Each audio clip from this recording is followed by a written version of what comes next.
tingnan mo idol na malakas talaga idol. Tingnan mo mga idol.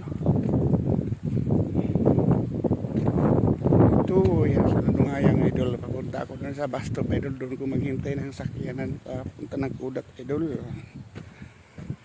Ito mga bahay dito sa Landungayang idol na bahay nila na.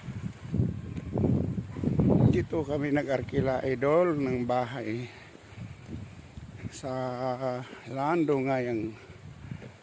Ito na mga bahay nila dito idol wala kasing kuryente hanggang ngayon, wala rin kuryente sila. Tingnan mo.